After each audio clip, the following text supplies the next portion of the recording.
I know you come to the Cut for answers, but can someone please explain to me what happened in the Tennessee-Florida game? I really didn't care who won, but I was more than ready to talk smack to Vols fans I know after the Gators went up 21-3. 12 straight, baby! Losses! I had the text and Facebook posts all typed out, just waiting to hit send. And then I fell asleep. I woke up in the second half and Tennessee was up 38-28. I was perplexed. So I guess the losing streak ended, text not sent, smack not talked. But I'm glad Tennessee fans finally got the okay from headquarters to come out of hiding. And boy did they. They came out of the woodwork on Facebook. #proud. And then they came to church clean, boy, on Sunday. Whoa, happy day. It reminds me of Memphis Tiger fans last year when they beat Ole Miss. That was not a particularly joyful day for me. See, I started school at Ole Miss, but I live in and graduated from Memphis, and all my friends had something to say after that game. I was in the stadium that day repping Ole Miss in this very shirt when the Tigers gave us that work.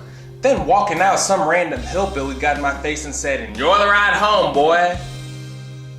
I did not appreciate that statement, but all I could muster by way of comeback was, I live down the street.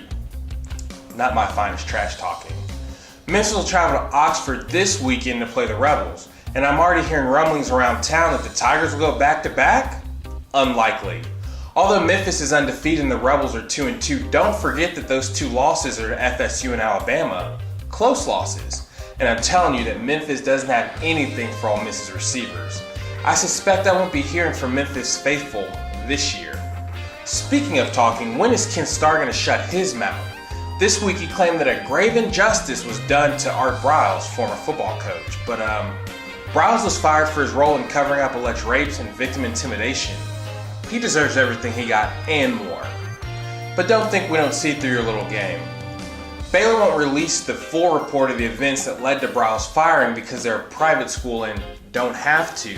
But they continue this PR tour basically trying to convince us that things aren't as bad as we thought they were.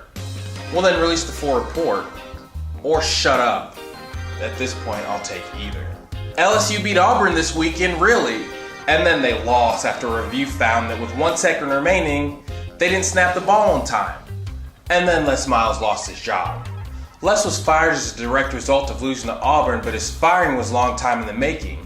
The alumni and boosters tried to get him up out of there last year because he hasn't fielded a productive offense in years. He miraculously survived, only to change nothing, even with arguably the best offensive weapon in the country, running back Leonard Fournette, on the squad. Imagine the audacity one must have to survive a coup d'etat only to come back with the same offensive game plan and same O coordinator. Les had to go. He clearly had lost his edge and he all but planned his firing. The drama notwithstanding, this is a pretty fascinating look at just how fickle we are in sports. Les was literally 1 second from keeping his job. Now he's gone, and his opponent, Gus Malzahn, was named Coach of the Week. Rest in football peace, laughs. I'ma miss you calling trick plays, onside kicks, going for it on 4th down, and all that gibberish at the podium. But not for long, my boy Ed Orgeron, best known for taking his shirt off and challenging any player to fight in his first meeting with the players when he took over at Ole Miss. He's gonna be LSU's interim coach, and LSU is gonna be fun. Final point. Michigan players raised fists in protest during the national anthem of Saturday's game versus Penn State. Although Coach Jim Harbaugh previously showed some opposition to anthem protests, he said after the game that he supported his players' actions, which I say is all good for many reasons, not the least of which is that a university employee limiting students' constitutionally granted freedom of speech and civil right to protest would be highly problematic. Of course, some will say that Harbaugh's motivation for supporting his players is strictly self-preservation, i.e. not losing the locker room. I'm not in a position to say one way or the other, but I will say that Harbaugh is absolutely right. I'm giving no value judgment here on the anthem protest. It's not for me to say if they're right or wrong, but I will offer this perspective. How you decide to honor your country is your personal business.